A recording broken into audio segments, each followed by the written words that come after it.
હવે એ નફા નુકસાન પત્રકની અંદર કઈ કઈ વિગતો આવે છે ગઈકાલે આપણે જોયું હતું. નફા નુકસાનની અંદર કઈ કઈ વિગતો આવે છે આપણે ગઈકાલે જોયું હતું કે અન્ય ઉપજ, કર્મચારી લાભના ખર્ચા, નાણાકીય ખર્ચા, પ્રત્યક્ષ ખર્ચા, કઈ કઈ વિગત આવે છે આપણે બધું જોઈ ગયા હતા. રેડી? પાકા સરવૈયાની અંદર તો કે પાકા સરવૈયાની અંદર સરસ મજાનું આવી રીતના આપણે ચાવી સહિત બધું જોઈ ગયા હતા. એની અંદર કઈ કઈ વિગતનો સમાવેશ થાય છે એ આજે આપણે થોડું આગળ વધીએ. તો ઇક્વિટી અને જવાબદારીની અંદર આપણે ઓલરેડી જોઈ ગયા હતા. અનામતની અંદર આપણે ઓલરેડી જોઈ ગયેલા હતા. ત્યાર પછી આપણે જોઈ ગયેલા હતા બિનચાલુ જવાબદારીની અંદર, અન્ય લાંબા ગાળાની જવાબદારીની અંદર. હવે લાંબા ગાળાની જોગવાઈ, જોગવાઈમાં પ્રોવિડન્ટ ફંડ આઈએમપી જેવું છે. પ્રોવિડન્ટ ફંડ આવે છે ને આવે છે જ. પ્રોવિડન્ટ ફંડ, ગ્રેચ્યુઇટી ફંડ, આ એક પ્રોવિડન્ટ ફંડનો જ એક ભાગ છે. ગ્રેચ્યુઇટી આમાં થોડુંક ઊંધું લખાઈ ગયું છે, ગ્રેજ્યુટી છે, ગ્રેચ્યુઇટી ફંડ કહેવાય. એ પણ પ્રોવિડન્ટ ફંડ જેવું જ આવે છે, એનો એક ભાગ છે. પેન્શન ફંડ, કામદાર બચત ખાતા અને કામદાર નફા ભાગ ભંડોળ. આની અંદર તમે કદાચ ઘસારા ભંડોળ આવું એક ઉમેરી શકો, કારણ કે બધી જોગવાઈઓ છે. તો મેં જોગવાઈની સાથે સાથે બીજી એક જોગવાઈ, આનું પેઢીના વાર્ષિક હિસાબ છે ને સાહેબ, આનું પેઢીના પ્રવેશ, નિવૃત્તિ, વિસર્જન છે ને સાહેબ, આના ખાતા બંધ કરવાના હોય. આના શું બંધ કરવાના હોય? ખાતા બંધ કરવાના હોય. ભાગીદારો વચ્ચે વેચાય નહીં, ભાગીદારો વચ્ચે વેચાય નહીં. ખાલી શું બંધ કરવાનું હોય સાહેબ? ખાતા બંધ કરવાના હોય. જ્યારે વિસર્જન હતું ને ત્યારે હતું. ચાલો બીજું, ચાલુ જવાબદારી. ચાલુ જવાબદારીમાં ટૂંકા ગાળાના ઉછીના નાણાં, તો કે ટૂંકા ગાળાની લોન, આ એમપી જેવું છે સાહેબ, પૂછાઈ શકે. બેંક ઓવરડ્રાફ્ટ મોસ્ટ એમપી જેવું છે સાહેબ. અને કેશ ક્રેડિટ. કેશ ક્રેડિટ એક પ્રકારની જ્યારે લોન બંધ કરે ને સરકાર, બેંક જ્યારે લોન બંધ કરે ને ત્યારે કેશ ક્રેડિટ આપે. પેલું ક્રેડિટ કાર્ડમાં કેમ બેંક તમને આપે, એવી રીતના કોઈને બહુ મોટા ક્રેડિટ જોતી હોય ને કેશમાં, તો બેંક આપે. એના ઉપર વ્યાજ લઈ લેશે, એના ઉપર વ્યાજ લઈ લેશે. ચાલો વેપારી દેવા, મેં તમને પહેલા કીધું હતું, ખબર છે? ભવિષ્ય ભાંખું છું, ભવિષ્ય ભાંખું છું એવું મેં તમને કીધું હતું. દેવામાં લેણદાર અને દેવી હુંડી બેયનો સમાવેશ થાય છે. દેવામાં લેણદાર અને દેવી હુંડી બંનેનો સમાવેશ થાય છે. ચેપ્ટર નંબર 7 માં મેં તમને કીધું હતું. ચાલો એના પછી, તો કે એના પછી અન્ય ચાલુ જવાબદારી. ચાલુ જવાબદારી છે ભાઈ ચૂકવવાના બાકી ખર્ચા, અગાઉથી મળેલ આવકો અને અગાઉથી મળેલ શેર હપ્તા. થઈ ગયું?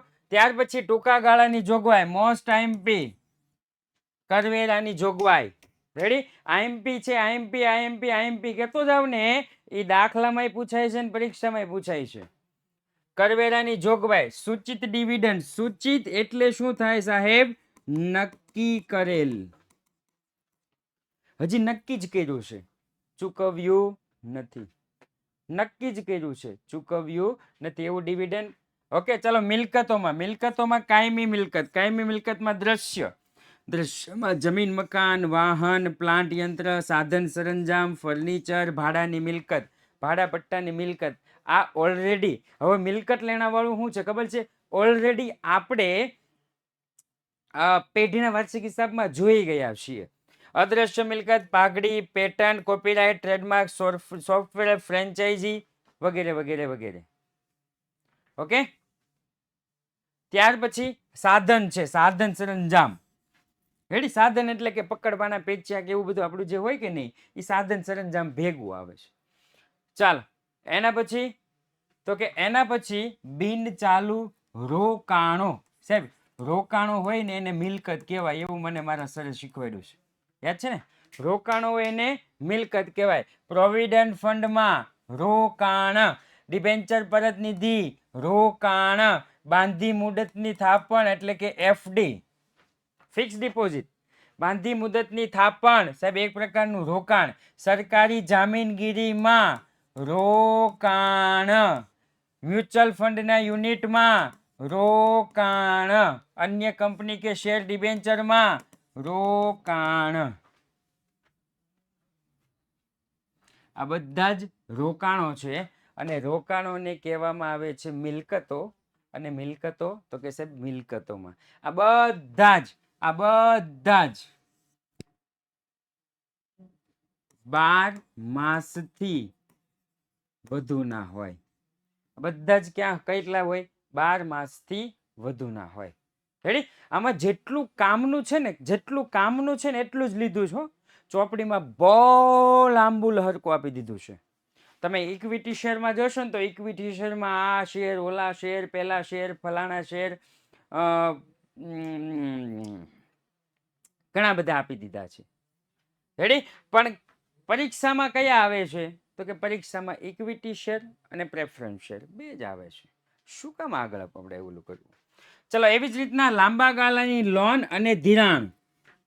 લાંબા ગાળાની લોન અને ધિરાણ તો સાહેબ એમાં કર્મચારીની લોન 12 માસથી વધુ. લાંબા ગાળા એટલે 12 માસથી વધુ. Custom deposit, telephone deposit, electric deposit.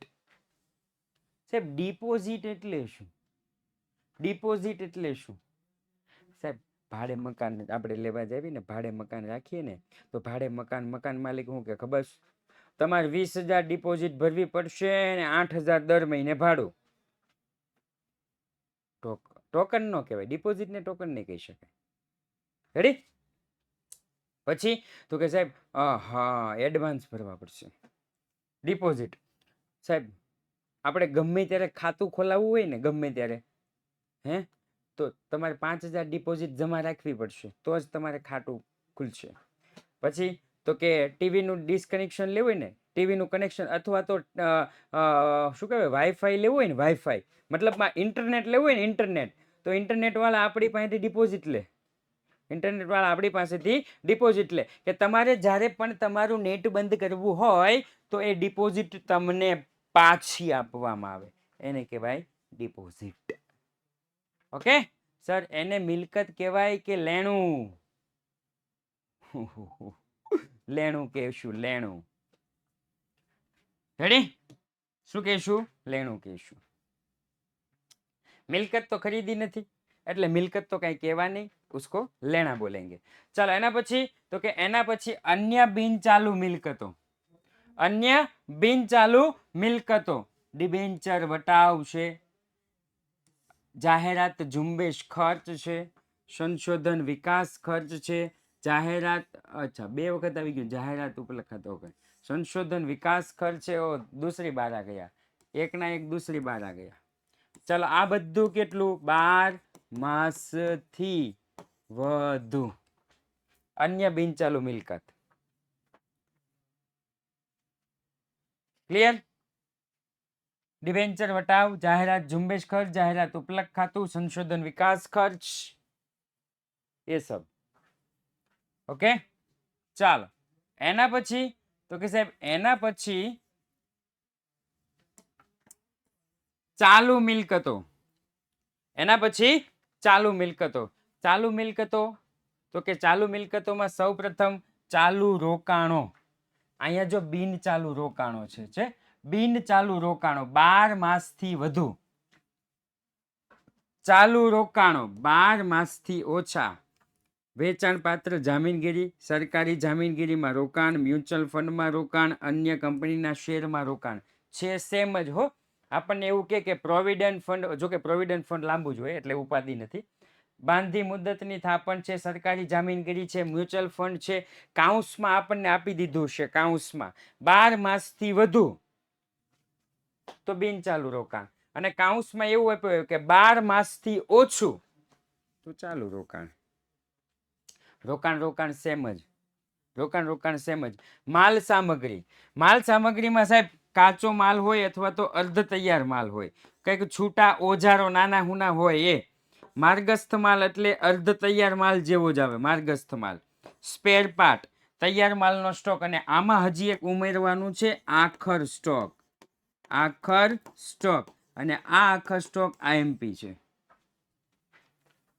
આ આખર સ્ટોક આઈએમપી છે. એટલે માલ સામગ્રીમાં એક જ વિગત યાદ રાખવાની, કદાચ તમને પૂછાય છૂટા ઓજારો અથવા આખર સ્ટોક, બે જ વિગત પૂછાય છે, ત્રીજી વિગત નથી. દાખલો જોઈ લેજો. રેડી? પણ આપણે ખાલી યાદ રાખશું કે કાચો કે અર્ધ તૈયાર માલનો સ્ટોક, છૂટા ઓજારો છે, માર્ગસ્થ માલ છે, સ્પેર પાર્ટ છે, તૈયાર માલનો સ્ટોક છે, અને આખર સ્ટોક તો 100% યાદ રાખવાનું છે. આખર સ્ટોક આવશે માલ સામગ્રીમાં.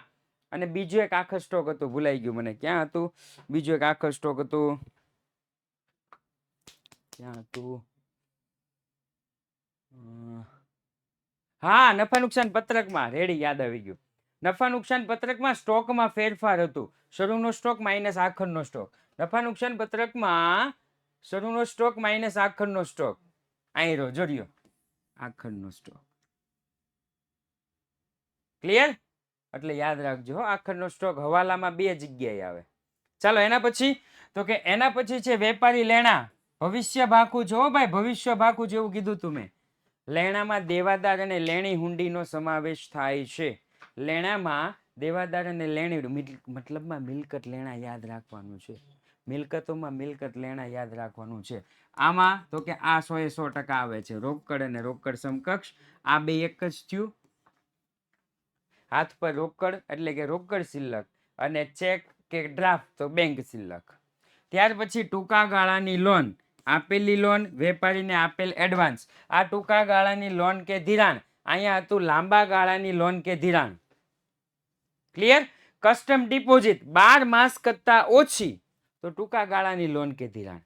કસ્ટમ ડિપોઝિટ 12 માસ કરતા વધુ તો લાંબા ગાળાની લોન કે ધિરાણ.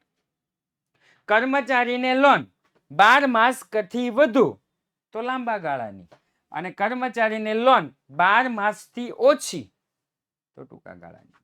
અન્ય બિનચાલુ મિલકતમાં અગાઉથી ચૂકવેલ ખર્ચા, મળવાની બાકી આવક. અન્ય ચાલુ મિલકતો, અન્ય બિન ચાલુ મિલકતો બાકીનું સેમ. જાહેરાત ઝુંબેશ ખર્ચ, ઉપલબ્ધ ખર્ચ, સંશોધન વિકાસ ખર્ચ અને ડિબેન્ચર વટાવ છે. જાહેરાત ઝુંબેશ ખર્ચ, ઉપલબ્ધ ખર્ચ, સંશોધન વિકાસ ખર્ચ, ડિબેન્ચર વટાવ. આમાં ખાલી આ બે જ નવા છે, અને આ આમાં જ આવે.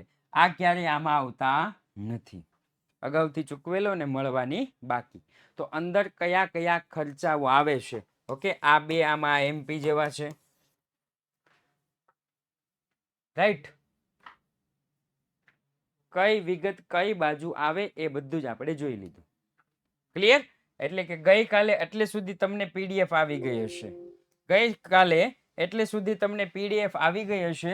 એટલે આજે इसके बाद की पीडीएफ જોઈએ.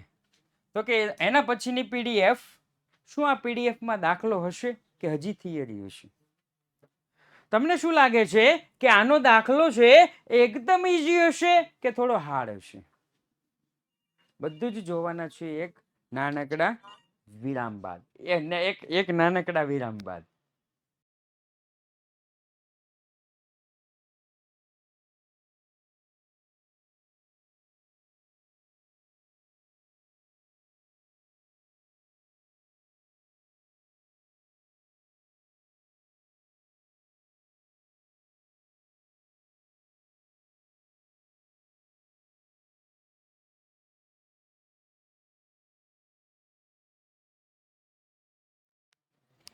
ઓકે,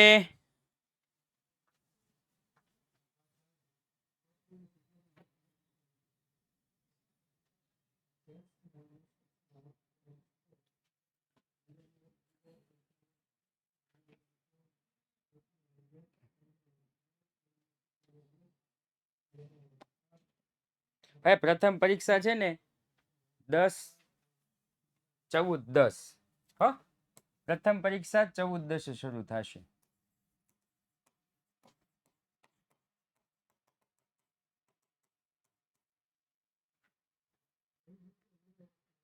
ઓકે, અને પ્રથમ પરીક્ષાનું સિલેબસ, તો કે પ્રથમ પરીક્ષાનું સિલેબસ ચેપ્ટર નંબર 1 થી 7, અને ઘણી શાળાઓમાં 1 થી 7 અને ભાગ 2 માં ત્રીજું અને ચોથું. ક્લિયર? ઓકે, હા, પાર્ટ 1 જ હોય. ઘણી શાળાઓમાં પાર્ટ 1 અને ઘણી શાળાઓમાં પાર્ટ 1 1 થી 7 અને ત્રીજું ને ચોથું. ઓકે, ચાલો. તો આપણે અહીંયા એક નાનો એવો દાખલો આપણને આપી દીધો છે. પ્રશ્ન નંબર 4. પ્રશ્ન નંબર 4 નાનો એવો દાખલો આપણને આપી દીધો, કાંઈ વાંધો નહીં, ગણશું. નીચેની બાકીઓ સીમા લિમિટેડના ચોપડામાંથી 31/3/2020 ના રોજ લેવામાં આવી છે. આ બાકીઓ પરથી કંપની ધારા 2013 પરિશિષ્ટ 3 મુજબ કંપનીનું તારીખ 31/3/2020 ના રોજનું પાકા સરવૈયાની મિલકતો દર્શાવતું પત્રક તૈયાર કરો. પાકા સરવૈયાની મિલકતો દર્શાવતું પત્રક એટલે કે ખાલી પેલો છોકરો રોતો હતો ને એને કાર માગી ગઈ. રેડી? ચલો, પાકા સરવૈયાના 2 ટાઇટલ, પાકા મિલકતોના 2 સબ ટાઇટલ, બિનચાલુ મિલકત, ચાલુ મિલકત. બિનચાલુ મિલકતની ચાવી કારોલોમી. કા એટલે કે કાયમી મિલકત, બિનચાલુ મિલકતની કારોલોમી. કા એટલે કાયમી મિલકત, કાયમી મિલકતમાં દ્રશ્ય અને અદ્રશ્ય. રો એટલે બિનચાલુ રોકાણ, લો એટલે લાંબા ગાળાની લોન અને ધિરાણ, અને મી એટલે અન્ય બિનચાલુ મિલકત. રેડી? કારોલોમી. સાહેબ પછી તો કે પછી રોમાં લે રોકડ લોચા. ચાલુ મિલકત, ચાલુ રોકાણો, માલ સામગ્રી, વેપારી લેણા, રોકડ અને રોકડ સમકક્ષ, ટૂંકા ગાળાની લોન અને ધિરાણ, અન્ય ચાલુ મિલકતો. રાઈટ? ગઈકાલે આપણે એકદમ વ્યવસ્થિત સમજાતા. ચાવી આવડશે એટલે શું કરવાનું? બેઠે જ બેઠું લખી નાખવાનું. સવાલ મેં નથી જોયો, મેં ખાલી ટાઇટલ જ જોયું. ધ્યાનથી સાંભળજો, તમારે એવું જ કરવાનું. સવાલ મેં નથી જોયો, મેં ખાલી ટાઇટલ જ જોયું છે. આમાં શું છે મને કાંઈ ખબર નથી. ટાઇટલ જોયું, મને એટલું કીધું કે મિલકતો દર્શાવતું પત્રક તૈયાર કરો, એટલે મેં મિલકતો એક એક લીટી છોડીને બેઠી લખી નાખી. મેં બધી જ મિલકતો એક એક લીટી છોડીને બધી જ લખી નાખી. રેડી? મિલકતો, બિનચાલુ મિલકત, કાયમી મિલકતમાં દ્રશ્ય અદ્રશ્ય, બિનચાલુ રોકાણ, લાંબા ગાળાની લોન કે ધિરાણ, બિનચાલુ મિલકતો, અન્ય બિનચાલુ મિલકત. ચાલુ મિલકતમાં ચાલુ રોકાણ, માલ સામગ્રી, વેપારી લેણા, રોકડ અને રોકડ સમકક્ષ, ટૂંકા ગાળાની લોન, અન્ય. ક્લિયર? ઓકે. આવો દાખલો 11 માર્કમાં આવતો નથી. આવો દાખલો 11 માર્કમાં આવતો નથી. ઓકે, ચાલો. મેં એટલા માટે જ અહીંયા ઓલું લખી નાખ્યું છે કે ઘણાને એમ થાય કે સર લખીને આવે છે તો એને નહીં આવડતું હોય, એટલા માટે મેં અહીંયા હું લખી નાખી? ચાવી લખી નાખી. અને ચાવીથી આખે આખું હું પેલા બોલી ગયો કે સર પાકું કરીને આવ્યા છે એટલે વાંધો નથી. ઓકે, ચાલો. હવે તો કે હવે જોવાનું કઈ વિગત કઈ બાજુ લખાય. હું પેલા આમાં લખી દઉં છું. ઓકે, ચલો. ચાલુ રોકાણો તો સર બેઠા આપ્યા હોય. ટૂંકા ગાળાની લોન કે ધિરાણ એ બેઠી આપી છે. અન્ય ચાલુ મિલકત એ બેઠું આપ્યું છે. કાયમી મિલકત દ્રશ્ય, રોકડ રોકડ સમકક્ષ, માલ સામગ્રી, વેપારી લેણા, અન્ય બિનચાલુ મિલકત, ચાલુ રોકાણ. ઓછા બેઠે બેઠું બધું આપી દીધું, કામ થઈ ગયું. ખબર પડી? જ્યારે પણ કંપનીનો વાર્ષિક હિસાબ આવે ને એટલે આંખો બંધ કરીને ફોર્મેટ સીધું લખી જ નાખવાનું. એક એક લીટી છોડી આખું ફોર્મેટ લખી જ નાખવાનું સાહેબ. ક્લિયર? નો ભૂલાય હો. કારણ કે આ 11 માંથી 11 ગુણ છે ને સાહેબ, બહુ કિંમતી છે. જે લોકોને 55% આવે છે, જે લોકોને 45% આવે છે, જે લોકોને 33 માર્ક આવે છે ને એના માટે પણ આ બહુ કિંમતી ચેપ્ટર છે. રાઈટ? એટલે અને હા, જેના 100 માંથી 100 આવે એને તો હોય જ ને. કેવી વાત કરે છો? 100 માંથી 100 આવે ને એને કિંમતી છે. ચાલો, ચાલુ રોકાણો કેટલા છે? 12,000. તો ચાલુ રોકાણો 12,000 છે, તો ચાલુ રોકાણોની સામે હું લખી દઈશ 12,000. ચાલો, એના પછી તો કે ટૂંકા ગાળાની લોન અને ધિરાણ કેટલી છે? 16,000. તો ટૂંકા ગાળાની લોન અને ધિરાણ, પછી છે ને રકમ જ લખવાની રહે. ખબર પડી? પછી રકમ જ લખવાની રહે, પછી કોઈ ટેન્શન નહીં. ત્યાર પછી અન્ય ચાલુ મિલકત 7,200. અન્ય ચાલુ મિલકત. ઓકે, અન્ય ચાલુ મિલકત 7,200. ચાલો, એના પછી કાયમી મિલકત દ્રશ્ય 5,60,000. કાયમી મિલકત દ્રશ્ય 5,60,000. એના પછી રોકડ અને રોકડ સમકક્ષ 14,000. રોકડ અને રોકડ સમકક્ષ 14,000. ચલો એના પછી માલ સામગ્રી 46,000. માલ સામગ્રી 46,000. સર આ ફોર્મેટમાં જે નેમ લખ્યું છે ઈ પણ આપેલું જ હશે. ફોર્મેટમાં નામ લખ્યું છે ઈ એટલે ખબર ન પડી.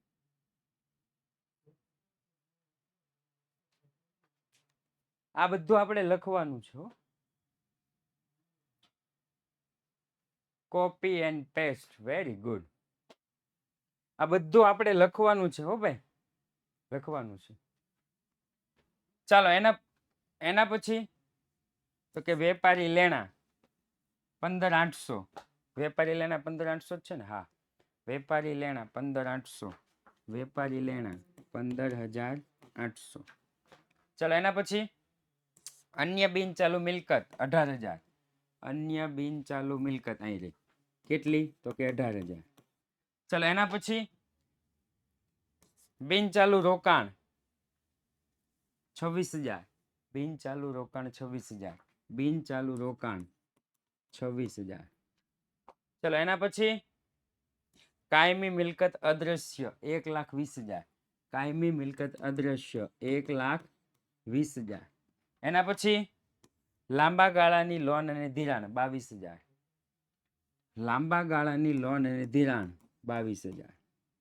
ચાલો ટોટલ કરવાનું છે તો સૌપ્રથમ આ એક નંબર છે ને, એક નંબર એનું ટોટલ અહીંયા, આનું ટોટલ કરો. 7,46,000. રેડી ને? 7,46,000. અને આનું ટોટલ કરો. આનું ટોટલ વેપારી લેણાની જગ્યાએ દેવાદારો હોય. હા હું કહું એ આવશે હો, ભવિષ્યમાં આવશે. વેપારી લેણાની જગ્યાએ હવે આ બેયનું ટોટલ એને આપણે લખશું કુલ સરવાળો. ઈ કહું હો હું ભાઈ. લેણદાર લખ્યું હોય, જાહેર થાપણ લખી હોય 8,75,000. એ 75 છે કે 57 છે? 8,57. ઓકે, 8,57,000 થઈ ગયું. આવો દાખલો પરીક્ષામાં પૂછાતો નથી. ચાલો એના પછીનો દાખલો, દાખલા નંબર 5. નીચેની બાકીઓ યુવા લિમિટેડના ચોપડામાંથી 31/3/2020 લેવામાં આવી છે. આ બાકીઓ પરથી 31/3/2020 ના રોજ પાકા સરવૈયાની ઇક્વિટી અને જવાબદારી દર્શાવતું, જો મેં રકમ નથી જોઈ હો, રકમ નથી જોઈ, મેં ખાલી એટલું જોયું ઇક્વિટી ને જવાબદારી દર્શાવતું 2013 પ્રેસ્ટીજ 3 મુજબનું પાકું સરવૈયું તૈયાર કરો. એટલે હું અહીંયા તમને પાકું સરવૈયું તૈયાર કરી દઉં છું. ઘણા થોડાક કન્ફ્યુઝનમાં છે તો છે ને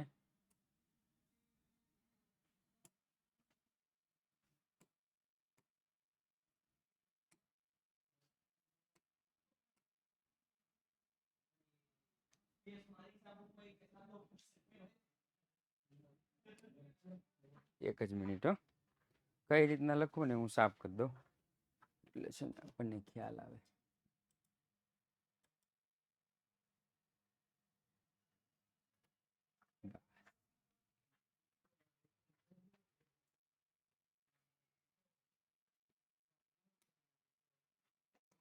ઓકે ચાલો, જો આ સવાલ છે, આ સવાલ છે. સવાલની અંદર આપણને એવું કીધું છે કે ઇક્વિટી અને જવાબદારી દર્શાવતું પત્રક તૈયાર કરો. મેં સવાલ જ વાંચ્યો છે, નીચેનું કાંઈ વાંચ્યું નથી. ક્લિયર? તો હવે ઇક્વિટી અને જવાબદારી દર્શાવતું પત્રક મેં અહીંયા લખી નાખ્યું છે. અહીંયા ટાઇટલ લખી નાખું. સૌપ્રથમ પહેલું ઇક્વિટી અને જવાબદારી. ચલો ઇક્વિટી અને જવાબદારીની અંદર પહેલું શેર હોલ્ડર્સના ભંડોળ.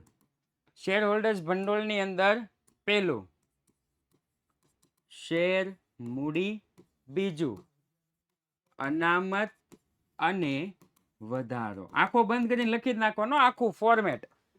ચલો બીજું બિન ચાલુ જવાબદારી.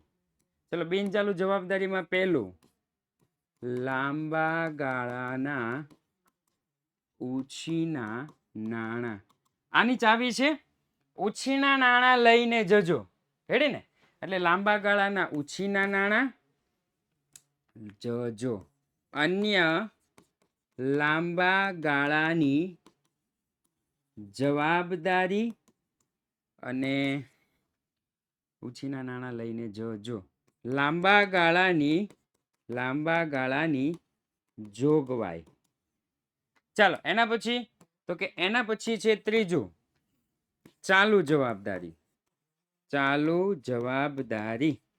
ચાલો ચાલુ જવાબદારીમાં પહેલું ટૂંકા ગાળાના ઉછીના નાણાં. ઉછીના નાણાં વેપારી લઈને જજો. વેપારી દેવા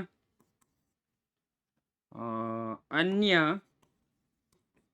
ટૂંકા ગાળાની જવાબદારી બી સી અને ડી જો ટૂંકા ગાળાની જોગવાઈ. ટૂંકા ગાળાની જોગવાઈ. ફોર્મેટ લખી દીધું. ફોર્મેટ લખી દીધા બાદ હવે હું દાખલાની શરૂઆત કરું છું. ક્લિયર? ચાલો સૌપ્રથમ તો કે 1,30,000 ઇક્વિટી શેર.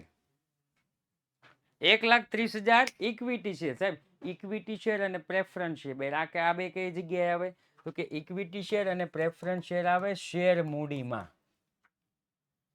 ક્લિયર? શેર મૂડીમાં આવે તો શેર મૂડીમાં લખવાનું કાઉન્સમાં 1,30,000 ઇક્વિટી શેર દરેક ₹5 નો તેવા. ક્લિયર? ખબર પડી ગઈ કેમ લખવાનું? શેર મૂડીની બાજુમાં લખવાનું જે રકમ આપી હોય એ. કેટલા રૂપિયા છે તો કે સાહેબ 6,50,000. 6,50,000. અન્ય ચાલુ જવાબદારીઓ આવે.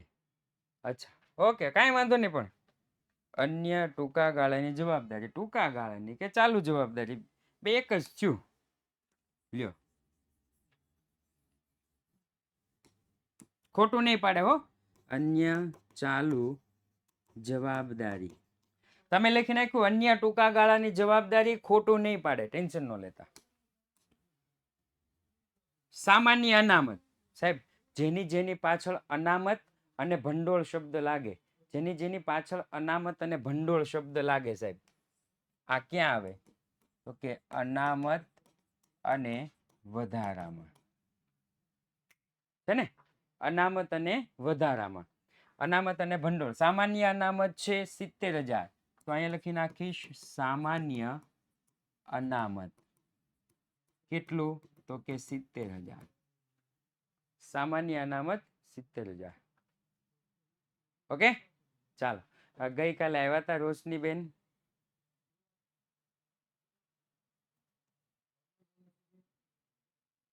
ગઈકાલે ફોર્મેટ જોયું હતું નફા નુકસાનનું પત્રક પાકો સરવૈયાનું પાકું કર્યું હતું.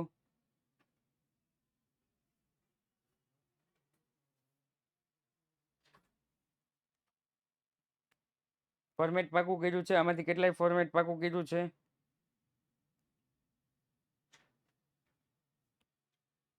જેને ફોર્મેટ પાકું કર્યું હોય મેં ફોર્મેટ જ લખ્યું છે. નવીન કાંઈ નથી લખ્યું. નહીં આ કુછ નહીં લિખા હે. નહીં આ દાખલો પણ 11 માર્કમાં પૂછાતો નથી. આ દાખલો પણ 11 માર્કમાં પૂછાતો નથી. ક્લિયર? ઓકે ચાલો એના પછી તો કે એના પછી છે પ્રોવિડન્ટ ફંડ. સાહેબ પ્રોવિડન્ટ ફંડ આવે ક્યાં તો કે આજે જ હતું પ્રોવિડન્ટ ફંડ. પ્રોવિડન્ટ ફંડ જો આ ક્યારે આવડશે ખબર છે? આ ક્યારે આવડશે ખબર છે? ગઈકાલે મેં તમને પીડીએફ મોકલી હતી. યાદ કરો ગઈકાલે મેં તમને પીડીએફ મોકલી હતી. એ પીડીએફ ની અંદર તમે જ્યારે પાકું કરશો કયું તો કે સાહેબ એ પીડીએફ ની અંદર તમે આ પાકું કરશો ને,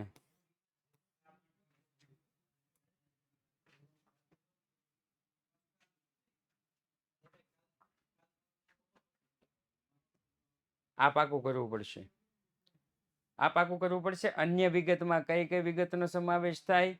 કર્મચારી લાભમાં કોનો સમાવેશ થાય? નાણાકીય. ઈ ક્યારે? તો કે સર જ્યારે પીડીએફ મોકલે ને આપણે ચોપડો બનાવ્યો હોય અને સર જ્યારે ભણાવતા હોય ત્યારે એ ચોપડો ખુલ્લો હોય ને ત્યારે આપણને ખબર પડે કે આ આવડે છે, એ સિવાય નહીં ખબર પડે. આમ નામ જોઈએ, આમ નામ વિદ્યાકુળમાં એડમિશન લઈ લ્યો એટલે તમે પાસ થઈ જશો, એવું આજ સુધીમાં મેં કે ગુરુદેવે કે કોઈએ નથી કીધું કે એડમિશન લેવાથી પાસ થઈ જવાય છે. ક્લિયર? એ લોકોના જે અનુભવ છે એ લોકોના અનુભવ તમારી સાથે શેર કરે કે આવી રીતના પાકું કરો, આવી રીતના યાદ રાખો તો, અને એ રીતે વર્તો તો, નહીતર એડમિશન લીધે પાસ થવાતું નથી. હવે મારી યુટ્યુબમાં આવી પણ ચોખવટ કરવી પડશે કે સાહેબ વિદ્યાકુળમાં એડમિશન લ્યો તો પાસ થઈ જશો એવું કોઈ ગેરંટી જ નથી, કોઈ ગેરંટી નથી. પરંતુ જે રીતના સાહેબ કહે એ રીતના તમે કરો તો ગેરંટી છે પાસ થઈ જશે. ક્લિયર? આજે ઘણા છોકરાઓ એવા મળે કે જેણે વિદ્યાકુળમાં એડમિશન ન લીધું હોય, યુટ્યુબમાં જોયું હોય, જોકે એની સ્કૂલ કોચિંગ ક્લાસીસ બધું હોય જ તેમ. ક્લિયર? 2 કોચિંગ ક્લાસીસમાં જતા હોય, પર્સનલ ટ્યુશન હોય, સ્કૂલમાં જતા હોય, પછી વિદ્યાકુળનો ટાઈમ જ ન વધતો હોય, બિચારો ક્યાંથી આવે? પણ ઘણા એવા મળ્યા કે સાહેબ છેલ્લે છેલ્લે યુટ્યુબમાં તમે આવ્યા ને, હે તમે કીધું એ પ્રમાણે કર્યું ને તો પાસ થઈ ગયા સાહેબ. હું સાહિલ સર એક જગ્યાએ ગયા, એક છોકરો મળ્યો, તે છોકરો કે સોરી કે છોકરો કે સર એ કે સાહિલ સરને કીધું 11મા વાળો હતો, એ કે સર તમારો વિડીયો જોઈને પાસ થઈ ગયા. એટલે હું વિચારમાં પડી ગયો, વિડીયો જોઈને પાસ થઈ ગયા. હવે છોકરાને અહીંયા લખેલું છે સાયન્સ, એટલે સાયન્સ લખ્યું છે ને પાસ થઈ ગયા ને સાયન્સ લીધું. મેં કીધું ટકા કેટલા આવ્યા ભાઈ તારે, તું પાસ થઈ ગયો? મને કે એમ નહીં સર, એ કે આમ વધારે માર્ક આવ્યા. મેં કીધું એમ બોલ ને, તમારો વિડીયો જોઈને પાસ થઈ ગયા, 5માં એ સાયન્સ ન આવે ભાઈ, થોડીક વધારે મહેનત કરવી પડે. રાઈટ? હવે હું તમારી સમક્ષ એક હસ્તીને રજૂ કરવા માંગી રહ્યો છું. એ હસ્તી કોણ હશે? એ હસ્તી કેવી હશે? શું એનો અવાજ સાંભળી અને તમને મજા આવશે? શું એના લેક્ચરમાં ખૂબ જ મજા આવે છે? આ બધું જ જોઈશું એક નાનકડા વિરામ બાદ. અને જેવો જ એક વિરામ પૂરો થશે એટલે હસ્તી તમારી સમક્ષ હાજર હશે.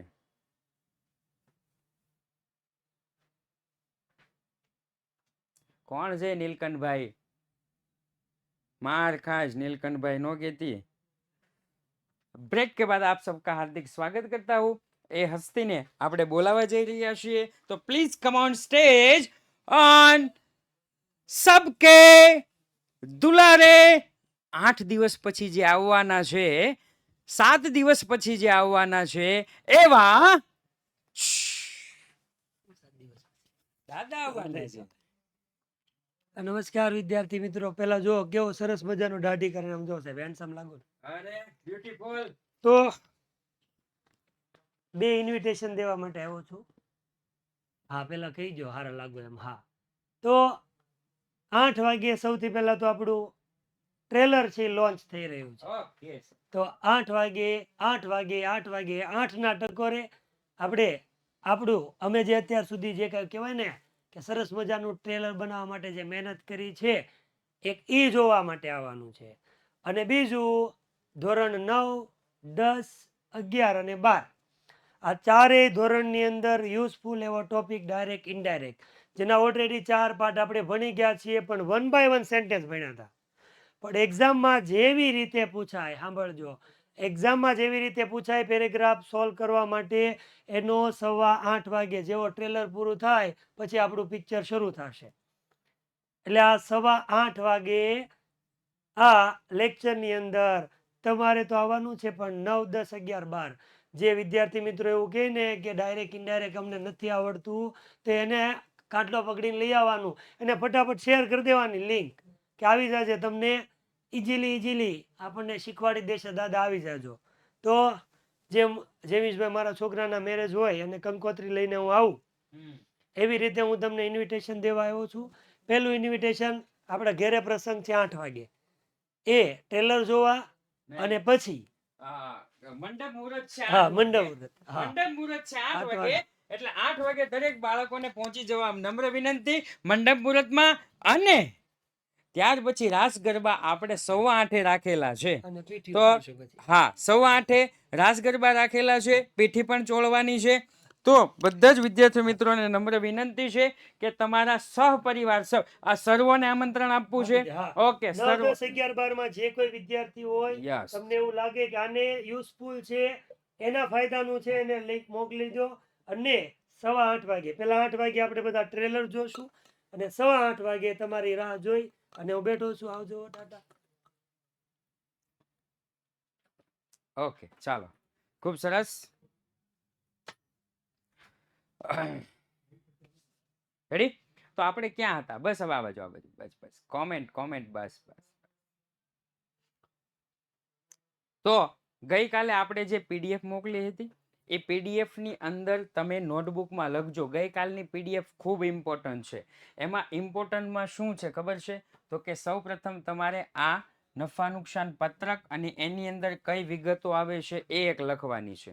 ત્યાર પછી બીજું શું લખવાનું છે? તો કે બીજું લખવાનું છે પાકા સરવૈયાનું પત્રક અને એની અંદર કઈ વિગતો આવી છે એ. હમણાં જ આપણે જોયું. રેડી? હમણાં જ આપણે જોયું કઈ પીપીટી હતી? તો કે એ વાલી. જો 1,30,000 ઇક્વિટી શેર મૂડીમાં. તો એ સર ખબર કેમ પડે શેર મૂડીમાં? તો કે અહીંયા આપ્યું છે, જો શેર મૂડીની અંદર ઇક્વિટી શેર મૂડી અને પ્રેફરન્સ શેર મૂડી. ત્યાર પછી શું હતું? તો કે ત્યાર પછી હતું સાહેબ સામાન્ય અનામત. તો સામાન્ય અનામત કોની અંદર આવે? તો કે ગઈકાલની પીપીટી છે એમાં જુઓ સામાન્ય અનામત દેખાય છે. સામાન્ય અનામત અને વધારામાં આવે. સામાન્ય અનામત શેમાં આવે? અનામત અને વધારામાં. ત્યાર પછી તો કે ત્યાર પછી જે પ્રોવિડન્ટ ફંડ સર શેમાં આવે? તો કે પ્રોવિડન્ટ ફંડ જોડ્યો.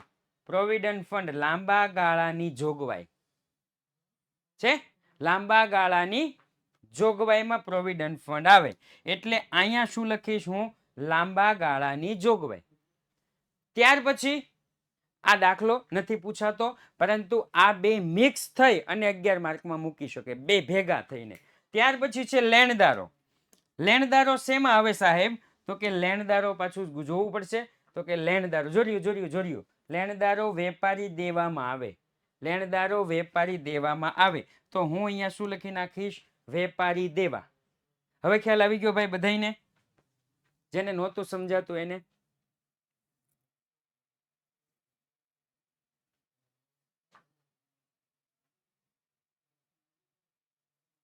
ઓકે, એટલે આ જેટલું કામનું છે ને, જેટલું કામનું છે ને એટલું જ મેં લખ્યું છે, વધારાનું લખ્યું નથી. ક્લિયર? એટલે આજ કરતા આવતીકાલે વધારે તમને ખબર પડશે. પરંતુ આ જે દાખલા છે, હું તમને આવતીકાલે બુધવારે આઈએમપી દાખલા પણ આપવાનો છું. ઓકે, હું તમને આવતીકાલે આઈએમપી દાખલા ને આવતીકાલે આ ચેપ્ટર પૂર્ણ હોતી જાહેર આપણે કરશું. ચલો, પ્રોવિડન્ટ ફંડ. તો પ્રોવિડન્ટ ફંડ ક્યાં હતું ભાઈ? ભૂલાઈ ગયું મને. પ્રોવિડન્ટ ફંડ ક્યાં હતું? તો કે સાહેબ લાંબા ગાળાની જોગવાઈ. રેડી? તો અહીંયા લખીશ લાંબા ગાળાની જોગવાઈ. તો લાંબા ગાળાની જોગવાઈ ક્યાંય દેખાય છે? તો કે લાંબા ગાળાની જોગવાઈ અહીંયા લખીશ પ્રોવિડન્ટ ફંડ. કેટલા રૂપિયા છે? તો કે 3,60,000. 3,60,000 થઈ ગયું. ત્યાર પછી તો કે ત્યાર પછી લેણદારો. સાહેબ લેણદારો ક્યાં આવે? લેણદારો તો કે લેણદારો મૂડી દેવા બાજુ, એટલે કે વેપારી દેવા. રેડી? તો વેપારી દેવામાં લખીશ લેણદારો. વેપારી દેવામાં લખીશ લેણદારો. સાહેબ લેણદારો કેટલા રૂપિયા છે? તો કે 86,000. તો અહીં કેટલા લખી નાખીશ? 86,000. આ ફોર્મેટ પહેલા લખી જ નાખવાનું હો, ફોર્મેટ લખી જ નાખવાનું, એની અંદર વિગતો લખવાની. ચલો, જાહેર થાપણ, સાહેબ થાપણ છે, જાહેર થાપણ. આ બાજુ શું રકમ સર, આ બાજુ શું લખવાનું રકમ વાળા ખાનામાં? કહું હમણાં કહું, ટોટલ આવશે એમાં, બીજું કાંઈ નહીં આવે.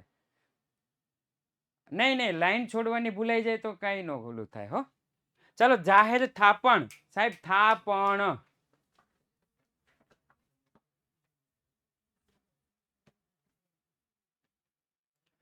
જેમાં વિગતો, હા પેલા મને આનો જવાબ તો આપો, જાહેર થાપણ આવે ક્યાં?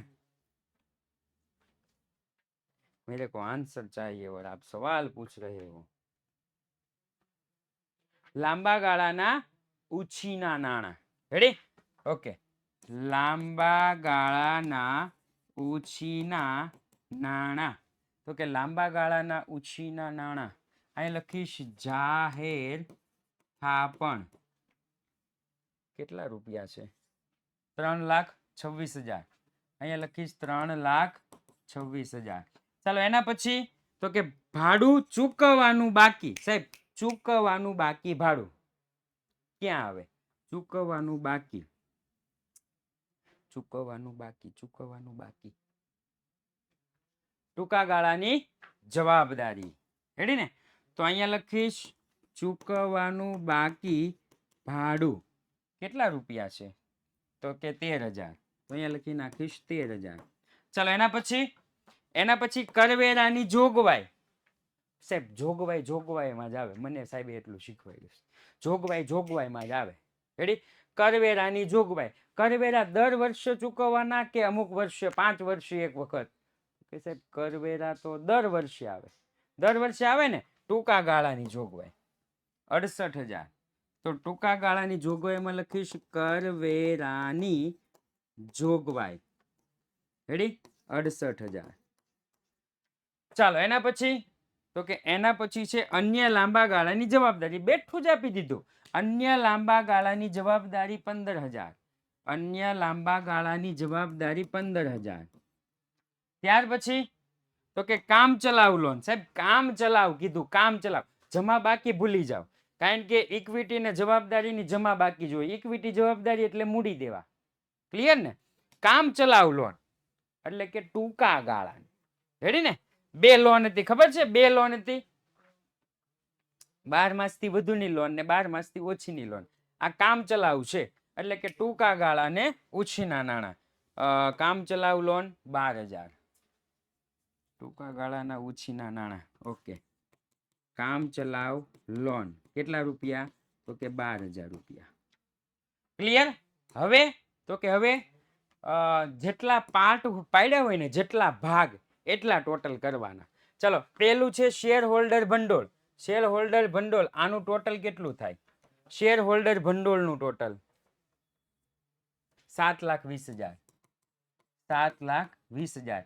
બીજું છે બિનચાલુ જવાબદારી. બિનચાલુ જવાબદારીના 3 ભાગ હતા ને? બિનચાલુ જવાબદારીનું ટોટલ કેટલું થાય? બિનચાલુ જવાબદારીનું ટોટલ 7,01,000. ઓકે, 7,01,000. ચાલો, એના પછી તો કે ચાલુ જવાબદારી. ચાલુ જવાબદારીના 4 હતા. ચાલુ જવાબદારીનું ટોટલ કયો મને? ચાલુ જવાબદારીનું 179. 179,000. આ બધાનું કુલ ટોટલ કયો? હવે કુલ સરવાળો, બધાનો કુલ સરવાળો 16 લાખ. અહીંયા કેટલા લખી નાખીશ? 16 લાખ. ક્લિયર? આ બે ભેગું થઈને 11 માર્કમાં કદાચ પૂછી શકે. આ હતું શું કહેવાય? પાકા સર્વેયરનું મિલકતો દર્શાવતું પત્રક. આ છે ઇક્વિટી અને જવાબદારી દર્શાવતું પત્રક. રેડી? ચાલો, એના પછી તો કે એના પછી છે દાખલા નંબર 6. નીચે આપેલી બાકીઓ મૂન લિમિટેડના આ 11 માર્કમાં પૂછાઈ શકે હો કદાચ. 13 વિગત છે ને? 13 વિગત 11 માર્કમાં કદાચ પૂછાય. નીચેની વિગતો બાકીઓ પરથી મૂન લિમિટેડના ચોપડામાં લેવામાં આવી છે. આ પરથી 31/3/2020 ના રોજ પાકું સરવૈયું કંપની ધારા 2013 પરિશિષ્ટ 3 મુજબ તૈયાર કરો. આખે આખું પાકું સરવૈયું કીધું છે સર. આ બધાને એક જ સાથે ટોટલ કરી નાખીએ તો ચાલે? ચાલે, પણ માર્ક કપાઈ જાય. ચાલે ખરા? બધાને એક સાથે ટોટલ કરી નાખો તો ચાલે, પણ માર્ક કાપી નાખે હો. કારણ કે ઘણી જગ્યાએ રકમ ઘટતી હોય ને તો ટોટલના પણ માર્ક હોય છે. આ બધાનું ટોટલ આ જ થાય, મને ખબર છે, પણ સ્ટેપ બાય સ્ટેપ કરવું પડશે. ઓકે, ચલો સાહેબ, મને એટલું જ કીધું છે, પાકું સરવૈયું તૈયાર કરો. પાકા સરવૈયામાં આખે આખું ફોર્મેટ યાદ રાખવું પડશે. આખે આખું ફોર્મેટ યાદ રાખવું પડશે કે સૌપ્રથમ ઇક્વિટી અને જવાબદારી, એમાં શેર હોલ્ડરના ભંડોળો, બિનચાલુ જવાબદારી, ચાલુ જવાબદારી. પછી તો કે મિલકતોમાં બિનચાલુ મિલકત અને ચાલુ મિલકત. શેર હોલ્ડર ભંડોળમાં શેર મૂડી અને અનામત વધારો. આખે આખું ફોર્મેટ યાદ રાખવું પડશે. પૂરે કા પૂરા ફોર્મેટ એક એક લીટી છોડીને લીખી દેના. આખે આખું ફોર્મેટ એક એક લીટી છોડીને લખી જ નાખવાનું. જ્યારે પણ આવું તમને દેખાય ને, કંપની ધારા 2013 પરિશિષ્ટ 3 મુજબ, એટલે બાજુમાં નહીં જોવા બેહવાનું.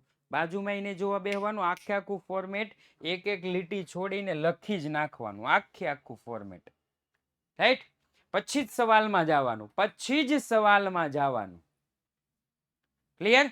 ઓકે, ચાલો થોડું ઘણું આપણે લખી નાખીએ કે સાહેબ મળવાનું બાકી વ્યાજ ક્યાં આવે? મળવાનું બાકી એટલે લેવાનું બાકી. મિલકત લેણા બાજુ કઈક હશે. મળવાનું બાકી વ્યાજ આવતીકાલે પાકું કરીને આવજો.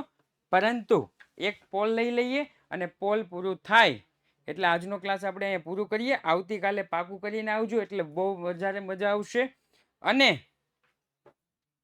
અને અને અને